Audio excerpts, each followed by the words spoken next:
तो दोस्तों हमारा पहला क्वेश्चन है x प्लस वाई बराबर 14 और x माइनस वाई बराबर 4। तो इसको अपन प्रतिस्थापन विधि से सॉल्व करते हैं। तो सबसे पहले इसको मानते हैं समीकरण नंबर 1 और इसको मान लेते हैं समीकरण नंबर 2। अब अपन को क्या देखना है, इस पहले पद को देखना है, इस वाले में और इस वाले में। तो इस वाले में पहला पद है x, तो x में कितने का गुणा है, 1 का। x में कितने का गुणा, आप कहोगे गुणा तो दिख नहीं रहा है। तो किसी भी संख्या में जब किसी का गुणा ना हो तो उसमें 1 का गुणा जरूर माना जाता है। जैसे 5 में अगर कोई पूछे कितने का गुणा है तो इसमें 1 का गुणा जरूर माना जाता है, तभी तो 5 एकम 5 होता है। तो इसमें 1 का गुणा है। तो समीकरण 1 में 1 का गुणा है तो अपन उल्टा करेंगे। तो समीकरण 2 में अपन किसका गुणा कर देंगे, 1 का। अब देखेंगे नीचे, अब इसमें देख लिया, अब देखेंगे इसमें। तो इसमें देखेंगे इस समीकरण 2 में किसका गुणा है, समीकरण 2 में किसका गुणा है, यहाँ पहले वाले में किसी का भी नहीं है तो इसमें भी 1 का माना जाएगा। जब इसमें 1 का माना जाएगा गुणा तो अपन उल्टा कर देंगे समीकरण नंबर 2 में। तो इसमें 2 में भी अपन 1 का गुणा कर देंगे। तो समझ में आया। पहले वाले पद को देख लेना है, किसी का भी गुणा नहीं है, 1 का गुणा है। तो 1 का गुणा पहले समीकरण में है तो उल्टा अपन को पहले समीकरण में ना करके दूसरे समीकरण में करना है। इसी प्रकार दूसरे समीकरण में पहले पद में किसी का गुणा नहीं है, 1 का है, तो अपन को उल्टा कर देना है। तो समीकरण नंबर 1 में इसका 1 का गुणा कर देंगे।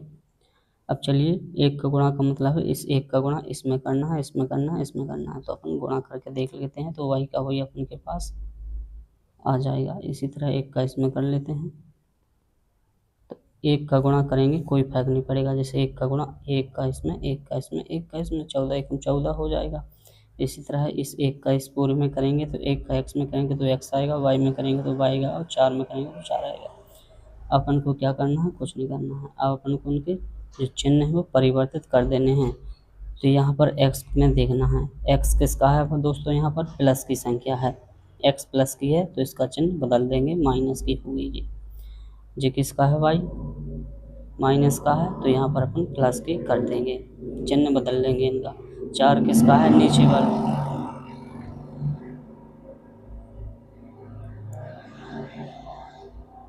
यहाँ पर 4 किसका है, 4 प्लस का है तो इसको भी अपन माइनस कर लेंगे। अब चलिए घटाते हैं। तो ऊपर वाली प्लस की होगी, नीचे वाली अपन ने माइनस की मान ली है। अब माइनस क्या कहलाएगा, ये माइनस का था लेकिन प्लस का बन गया, ये प्लस का था लेकिन माइनस का। तो अब इनके चिन्ह ये नीचे वाले जो अपन ने बदले हैं वो ही माने जाएंगे। तो जी प्लस का है, जी माइनस का है, इसलिए प्लस माइनस एक जैसी संख्या है तो कट जाएगी। अब जी प्लस का है और ये प्लस का है तो 1 बाई और 1 बाई जोड़कर कितने हो जाएंगे, 2 बाई। बराबर चिन्ह लगा है, बराबर। ये 14 प्लस का है और 4 अब किसका हो गया, माइनस का। तो 14 में से 4 जाएंगे, कितना बचेगा, 10। तो यहाँ से 2 के गुणा में है, बाई के गुणा में 2 है तो 10 आ जाएगा यहाँ पर बटे में, और 2 से अपन काट देंगे 5 बार। तो यहाँ पर आ जाएगा y बराबर 5। तो यहाँ पर y का मान निकल के आ गया। यहाँ पर y का मान जैसे ही निकल के आया है, इस y के मान को अपन समीकरण नंबर 1 में रख देंगे। तो यहाँ पर अपन लिखेंगे y बराबर 5, या सीधा लिख देंगे अपन y का मान समीकरण 1 में रखने पर। यहाँ पर y का मान अपन समीकरण 1 में रख देते हैं। तो पहले अपन समीकरण 1 को यहाँ पर लिख देते हैं, ये हमारा समीकरण नंबर 1। तो अपन यहाँ पर 2 कॉपी इसको लिख लेते हैं। लिखने के बाद जो y बराबर जो 5 आया है तो यहाँ पर y की जगह पर अपन को कितना भर देना है, इसमें 5 भरना है। तो चलिए यहाँ पर अपन भर देते हैं। तो x जहाँ कहते हैं यहाँ पर y की जगह पर 5 लिख देंगे अपन, 14 जहाँ कहते हैं। फिर पक्षांतर करेंगे तो यहाँ पर आ जाएगा, प्लस की संख्या है 5 तो इस तरफ माइनस में हो जाएगी।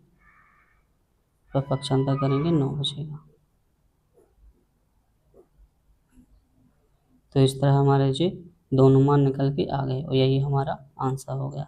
चलिए लगाते हैं दूसरा क्वेश्चन। दूसरा क्वेश्चन वह है, आपको जल्दी समझ में आएगा क्योंकि मैंने आपको इसको समझाया है। चलिए लगा। दोस्तों हमारा दूसरा क्वेश्चन है s माइनस टी बराबर 3, s बटा 3 प्लस टी बटा 2 बराबर 6। यह हमारा दूसरा क्वेश्चन। तो इसको सॉल्व करने से पहले अपन क्या करेंगे, जो नीचे बटे में लिखा है इसको बटे वाली संख्या को अपन हटाएंगे, तभी अपन इसको समीकरण मानेंगे। इसको तो अपन समीकरण नंबर 1 मान सकते हैं लेकिन इसको नहीं मान सकते हैं क्योंकि इसके बटे में है। जब तक बटे में होगी तब तक अपन समीकरण नहीं मानेंगे। तो चलिए देखते हैं इन बटे वाली संख्याओं को अपन कैसे हटाते हैं, और जैसी संख्या हट जाएंगी तो अपन तुरंत समीकरण नंबर 2 मान लेंगे। तो हटाने के लिए अपन को सबसे पहले क्या करना है, नीचे 3 और 2 लिखा है, इसी 3 और 2 का लेना है अपन को एलसीएम। तो एलसीएम अपन ले लेंगे यहाँ पर 3 और 2 का। तो 2 और 3 का यहाँ पर गुणा करेंगे तो कितना आ जाएगा 6। तो एलसीएम अपना कितना आया 6। तो अपन ने यहाँ पर लिख लिया। 3 का भाग 6 में देंगे 2 बार जाएगा, 2 का गुणा इसमें करेंगे तो हो जाएगा 2s। 2 का भाग 6 में देंगे 3 बार, 3 का गुणा ऊपर टी में करेंगे तो हो जाएगा 3t, बराबर में लिखा है 6। अब दोस्तों अब इसको सॉल्व करना है अपन, तो इसके बटे में 1 मान लेंगे और तिर्यक गुणा कर देंगे। तिर्यक गुणा का मतलब ऊपर वाले का नीचे वाले में और नीचे वाले का ऊपर वाले में। तो ऊपर वाले का इस 1 में करेंगे तो कुछ बदलाव नहीं होगा, 1 का गुणा करने से कुछ नहीं बदलेगा। तो इसको अपन ज्यों कहते हैं लिख लेते हैं 2s + 3t। लेकिन 6 का गुणा 6 में हो जाएगा, सो हो जाएगा 36। तो देखिए दोस्तों ये बटी वाली संख्या हट चुकी है। अब अपन उसको मान लेते हैं दूसरा समीकरण। अब दोस्तों ये थोड़े दूर दूर लिखे हैं, अपन इनको पास में लिख लेते हैं। तो समीकरण 1 और 2 का अपन लिख लेते हैं पास में। तो जो हमने समीकरण नंबर 1 है जो यहाँ से उठा के यहाँ पर लिख लिया है, समीकरण नंबर 2 को 1 के नीचे लिख लेते हैं।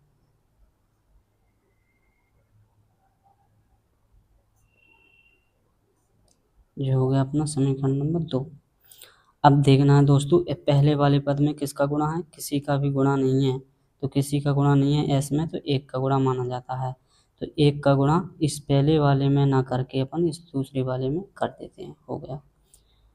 अब दूसरे समीकरण में देखना है पहले वाले पद में इसमें किसका गुणा है, एस में किसका गुणा है 2 का, यानी एस का गुणांक क्या है 2। तो इस 2 का गुणा अपन उल्टा 1 में कर देंगे। तो यहाँ पर अपन ने कर दिया। अब यहाँ पर जो लिखने से कुछ नहीं होगा। अब इस 2 का मतलब है कि इस 2 का गुणा इसमें भी करना है, इसमें भी करना है, इसमें। तो चलिए करते हैं।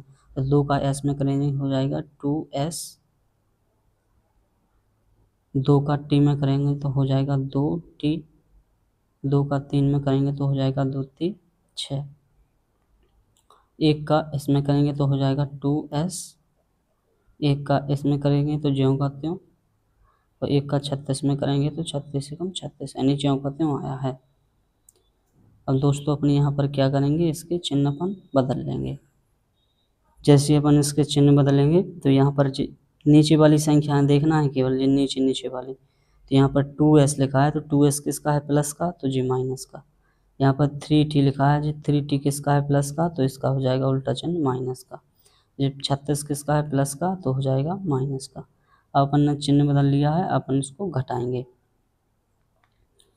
देखना 2s में से 2s गया, क्योंकि जे प्लस की है जे माइनस की, तो जे गया। अब जे माइनस की है और जे नीचे अपन ने किसकी हो गई, जे माइनस की। अब प्लस की नहीं मानी जाएगी, माइनस की मानी जाएगी। तो जे माइनस की दोनों टी हैं, तो 2t और 3t जोड़ के कितने हो जाएगा 2 3 5t, तो माइनस की 5t। तो यहाँ पर जगह नहीं है तो हम यहाँ पर लिख लेते हैं दोस्तों। तो कितनी हो गई माइनस की 5t। और जी 36 है प्लस का और जी माइनस का है, प्लस माइनस घटते हैं तो 36 में से 6 जाएगा, कितना हो जाएगा 30।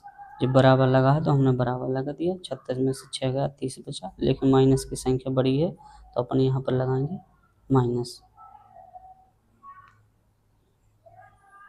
अब दोस्तों गुणा की संख्या कहाँ पर जाएगी, बटे में।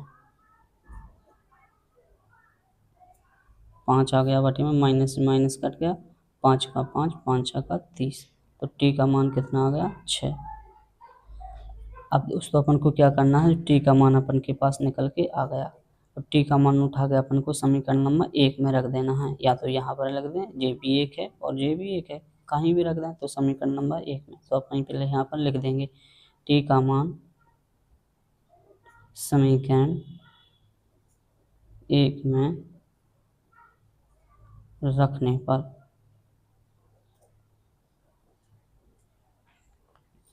तो ये पहले अपन समीकरण 1 को यहाँ पर लिख लेते हैं।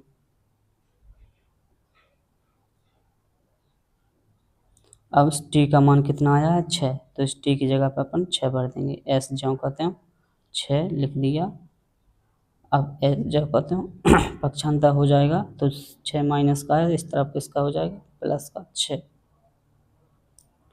और यहाँ से 3 और 6 कितने होते हैं मिलके 9। तो दोस्तों यह इसका मान भी अपन के पास आ गया। तो इस तरह दोस्तों हमने टी और एस के मान निकाल लिए, यही अपने आंसर हो गए। आशा करता हूँ दोस्तों आपको समझ में आ गया है।